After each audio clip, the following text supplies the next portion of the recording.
बागेश्वर धाम के बाबा पंडित धीरेन्द्र कृष्ण शास्त्री विवादों में है। बाबा का दिव्य दरबार सवालों में है।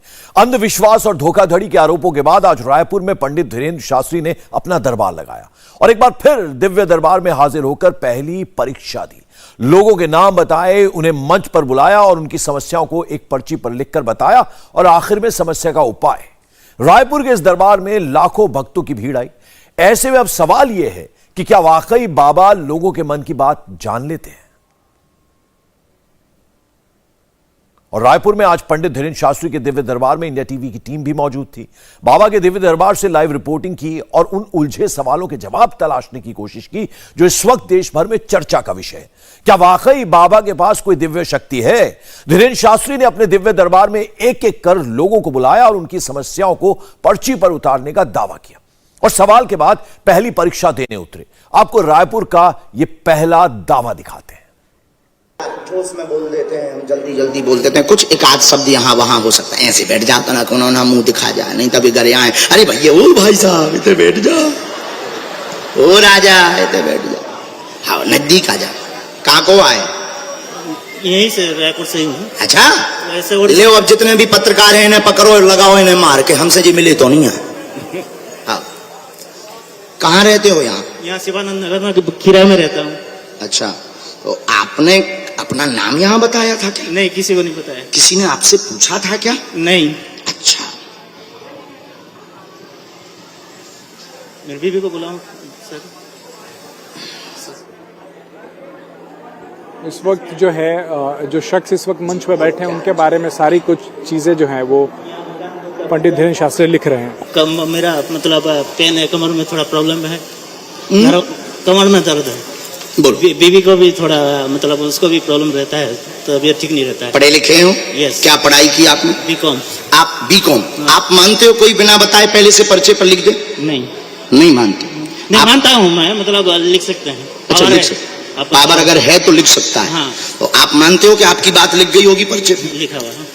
काम रुका मकान का काम, हाँ चश्मा लगाए, काम रुका मकान का काम पूर्ण होगा, कृपा होगी, आशीर्वाद, कमर L5 नामक नस में दिक्कत है। हाँ ठीक है, सोचिए नस का नाम आया है, L5 नामक नस में दिक्कत है, जो जोड़ों की नस है जिसका नाम L5S1, दो नसों में दिक्कत है, पैर में जकड़न बनती, उठ बैठ नहीं पाते, मकान का काम 2026 तक पूर्ण होगा, ये सन डल करके आई है, 2026 तक हो जाएगा, आशीर्वाद है।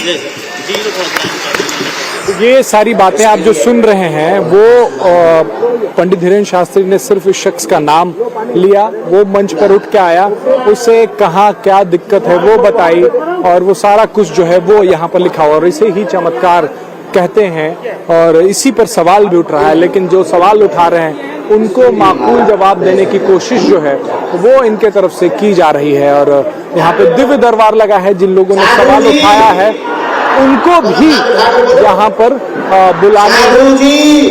बुलाया जा रहा है, उनको भी पंडित धीरेन्द्र शास्त्री ने कहा है, लेकिन उनकी पत्नी है उनको भी बुलाया गया। तो इसी बात को लगातार जो है पंडित धीरेन्द्र शास्त्री अपने प्रवचनों में भी कह रहे हैं। हमारे साथ जो इंटरव्यू है उसमें भी कहा, उन्होंने चैलेंज किया श्याम मानव को कि अगर उन्हें कुछ बातें जाननी है या उनके सवालों के जवाब चाहिए तो वो यहाँ रायपुर आ सकते हैं और जो मंच पे आप इस वक्त देख रहे हैं वो वही चमत्कार है, वही बातें हैं जिसके ऊपर सवाल उठाया जा रहा। आखिर वो बात है क्या? तो इस लाखों की भीड़ से मैं आपको कैमरामैन से कहूंगा कि दिखाएं, लाखों की भीड़ से किसी को भी उठाकर बुला लिया जाता है और बुलाने के बाद जब वो शख्स मंच पर आता है तो उसके बारे में सारी जानकारी पंडित धीरेन्द्र शास्त्री जो है बागेश्वर धाम सरकार वो लिखकर पेपर में लिख कर देते हैं।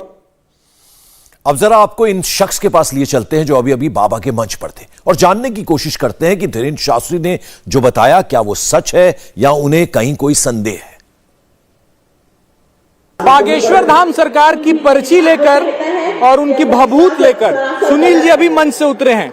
आप यहाँ पर आए थे, बैठे थे, किसी से बात किया? नहीं, किसी से बात नहीं। अपनी जानकारी किसी को दी? नहीं, किसी को बात नहीं। एकाएक जब आपका नाम लिया गया तो क्या मन में हुआ? आप लोग किसी कोने में बैठे थे यहाँ? मैं तो एकदम पीछे तरफ कोना में बैठा था। हाँ। तो कैसे आपका नाम कैसे ले लिया? मेरे को विश्वास था आज मतलब मेरे को बुलाएंगे बोल के, मैं कि मेरे इष्ट देवता को मैं बहुत मानता हूँ। उनसे मैं प्रार्थना की थी कि मेरा अर्जी आज लग जाए और उन्हीं की कृपा से आज मेरे को अर्जी लगा है। जब यहाँ पर गए, जब आप गए वहाँ पे, जब आप वहाँ पे गए तो आपकी सारी समस्या को बता दिया उन्होंने? हाँ, समस्या जो भी मैं सोचा था वही समस्या ही बताया। क्या क्या बताया उन्होंने? लिखा मेरा मतलब कमर में दर्द है, मकान में किराए में रहता हूँ, तो वही प्रॉब्लम ही कमर में जैसे L5 में मेरे को तकलीफ है वही पता है। और मकान के लिए मैं सोचा था, किराए में रहता हूँ मैं, तो किराए मकान भी बन जाएगा बोल के बताए। हाँ, आपको उम्मीद था कि कोई ऐसे आपका चेहरा देख के आपका सारा प्रॉब्लम बता दे? नहीं, मतलब बाबा का आशीर्वाद है, मेरे को विश्वास है कि उनके कृपा से मेरा सब प्रॉब्लम ठीक हो जाएगा। फिर बताया उन्होंने क्या मंत्र पढ़ने से प्रॉब्लम सॉल्व होगा? क्या मंत्र पढ़ने से प्रॉब्लम सॉल्व होगा? क्या मंत्र पढ़ने से प्रॉब्लम सॉल्व होगा बताया उन्होंने? ओम श्री ऐं नमः, ओम श्री ऐं नमः का मंत्र 3 बार जपने के लिए बोले हैं, ये मैं जपूंगा। आपकी पत्नी को भी दिक्कत था, वो भी उन्होंने बता दिया? उनका पत्नी का भी, मेरे को उनका सीट में दर्द रहता है, उनका भी बता दिया, वैसा ही बात है।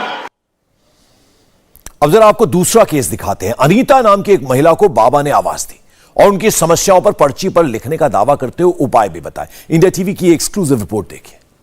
तो आप देखिए कि इसी तरीके से, इसी चमत्कार की जो है वो चर्चा लगातार होती है और इसी पर सवाल भी होते हैं। मैं आपको सुनवाऊंगा कि क्या बोल रही हैं अनीता, जो है वो क्या बात कर रही हैं। कैमरामैन आपको दिखाएंगे। कहाँ से हो? मैं यहाँ फाफड़ी से हूँ। रायपुर से? रायपुर फाफड़ी से। लीजिए, नजदीक आ जाइए और नजदीक आ जाइए। आप पढ़ी लिखी हैं?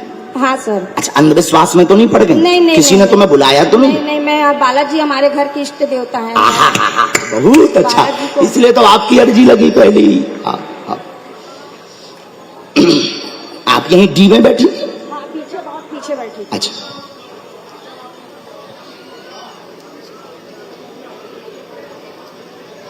अब उनके बारे में सारी जानकारी जो है इस वक्त बागेश्वर धाम सरकार जो है वो लिख रहे हैं और उसके बाद बताएंगे और ये भी पूछेंगे कि क्या आपने ये बात किसी और को बताई है या नहीं बताई है। ये सारी बात देखिए, कलम कितनी तेजी से चल रहा है उनका और सारी बातें जो है वो उस पन्ने पर लिखी जा रही हैं।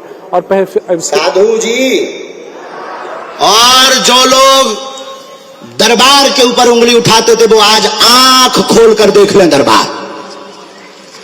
बोलिए, क्या प्रश्न है आपका? बाबा जी, एक तो ना मेरे पति जो है ना रह के ना उनको क्या पता नहीं होती कि बीमारी पकड़ लेती है और रात भर जगते हैं और घर का पैसा को पूरा बर्बाद कर देते हैं। और अभी पता नहीं दिवाली के पहले हमारे डिब्बे से किसी ने पैसा चुरा लिया। 2 बच्चे हैं, गुड़िया PhD कर रही है। कितना रुपया गया है? अब अंदाजा नहीं है, 30,000 था कि 35,000 था, हमने गिन के नहीं रखा। हमने हमें गुरुजी की प्रेरणा लग गई है, हम बताएंगे। आइए नजदीक। आपके घर में पति बीमार रहते, कलेश रहता, शरीर में दिक्कत बनती है, बेटी सफल होगी, आगे चल करके आपकी बेटी डॉक्टरी योग बनेगा, वह जॉब योग है उसका। आपके घर से 31,500 रुपया की चोरी हुई है। कोने में रखे थे लपड़े हुए, कोने में रखे थे लिपड़े हुए, उसमें कोने में 31,500 रुपया अलमारी के पास से गए हैं। अलमारी के पास से गए हैं, मिलना नहीं है, घर का ही सदस्य, झंझट खत्म। इंडिया टीवी हर वक्त हर जगह डाउनलोड करने के लिए सर्च करें India TV news Google play store या ऐप स्टोर पर।